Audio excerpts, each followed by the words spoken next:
All right, so welcome back. So this is now Unit 6, talking about trigonometric functions, dealing with the angles. 6.1 talking about angle measurement and other angles.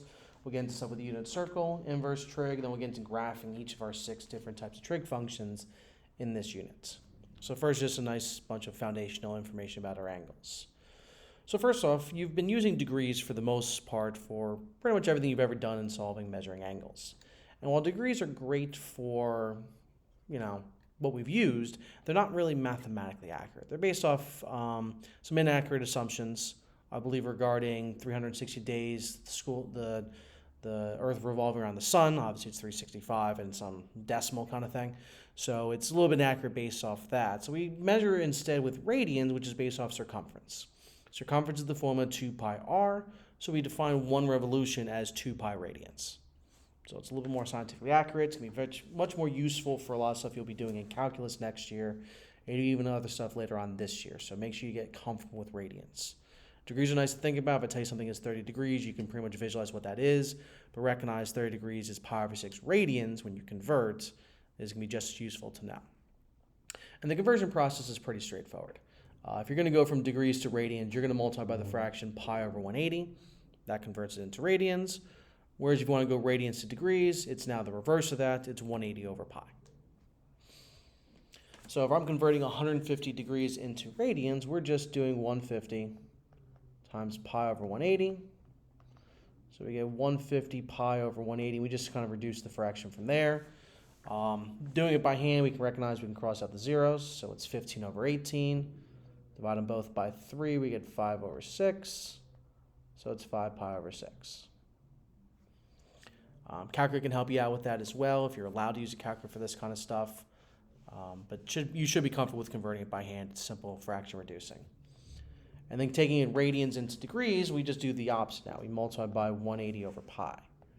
And since most radians have pi in them already, they don't write them as the decimal, they write them as in terms of pi, the pi should cancel each other out. So then it's just a matter of reducing it further from there, where the 8 and the 180 can both divide by 4. Dividing it by 4 gives us a 2 there, gives us a 45 here. So then we're just doing negative 3 times 45 and then dividing that by 2, which is going to give us a negative 67.5 for a degree measurement. Now the fact that it's negative versus positive, that just simply means we are rotating in a clockwise fashion, because when we look at our rotation here, rotating counterclockwise is a positive angle, whereas rotating clockwise is going to be a negative angle. So all that means is we just rotate negative 67.5 degrees counterclockwise from the x-axis. That's what this is kind of talking about here, so your terminal rotation. And what's interesting is that because we can keep on rotating this thing, you'll find that there'll be multiple angles that have the exact same location. So 120 degrees, for example, is equivalent in terms of its location as 480 degrees.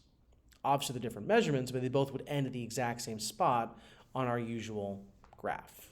So this gets to the idea of what's called a coterminal angle. These are angles that start in your normal standard position, but end at the exact same spots.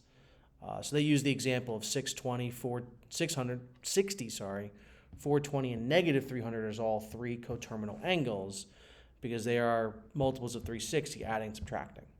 And that's all it is. You're just going to add 360 or subtract 360 to find a coterminal. Or if it's radians, add and subtract 2 pi.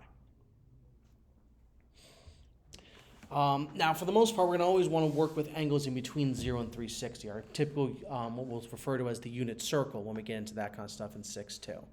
So if we have a negative angle, we're going to want to keep on adding on 360 until it becomes a positive. So we add on 360 once to the negative 575. We still get a negative. It's negative 215. So we have to add one more time. And when we add a second time, we get a positive 145 degrees. So if the angle is on the negative side, we keep on adding 360s until it becomes positive. If it's too large on the positive side, so let's just say we have, just something simple. Let's say we have 900 degrees. We would subtract 360 until we get to an angle that's in the appropriate range, 0 to 360. So we subtract once, get 540, subtract a second time, and get 180.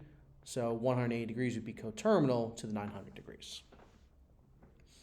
All right, and this idea of coterminals is going to be very useful. We're going to use this a lot throughout Unit 6 and Unit 7, and then future units as well, getting into other topics in pre-calc and even other topics into the calculus class. So make sure you're comfortable with this straightforward adding or subtracting. And the same rule applies obviously with radians. So 0 to 2 pi radians, you need to think of that as 0 to 6 pi over 3 radians. You need to work about it in terms of a common denominator. So the goal is to get it between 0 and 6 pi over 3. So obviously it's two large positives, so we'll be subtracting by 2 pi's, meaning we're subtracting by 6 pi over 3's. And again, we're going to keep on doing that, keep on subtracting until we get something that falls in between 0 and 6 pi over 3. And boom, right there, pi over 3 would be our coterminal. On the negative side, if we like, negative 11 pi over 3 would be adding on to 6 pi over 3's. So we'd add on once and get a negative 5 pi over 3. We add on a second time, and we get a positive pi over 3. So again, either adding or subtracting with radians, make sure you get the common denominator equivalent. You're comparing it versus that. So you're not just simply adding on 2 pi's because you're working with fractions needing common denominators. Last thing is the idea of the reference angle. So the reference angle allows us to relate any other angle in any other quadrants, because so we have our 4 quadrants, quadrant 1, 2, 3, and 4. We want to be able to relate angles in quadrants 2, 3, and 4 back to quadrant 1. And that's what theta prime is. Theta prime is the reference angle of theta, your initial angle. So to find these reference angles, well, if you're in quadrant 2, you're doing 180 minus theta or pi minus theta. If you're in quadrant 3, you're doing theta minus 180 or theta minus pi. And if you're in quadrant 4, you're doing 360 minus theta or 2 pi minus theta. Now, in terms of the quadrant locations, so we go 0, 90, 180, 270, and at 360 for the degrees. And then radians, we'd be 0, pi over 2, pi, 3 pi over 2, and at 2 pi for our radians. So whatever you got to do to be able to consider those questions, you got to make sure you're getting the correct quadrant from the information they give you to then apply the correct formula. Degrees is pretty straightforward. We can clearly see that 145 degrees is in between 90 and 180. So therefore, we are in quadrant 2. Quadrant 2, our reference angle is 180 minus theta. So we would do 180 minus 145 and get a reference angle of 35 degrees. Very simple. Simple subtraction. Just be careful with identifying the appropriate quadrants. Radians got to be a little more careful. 7 pi over 5 is clearly bigger than pi, but it's not as big as 3 pi over 2.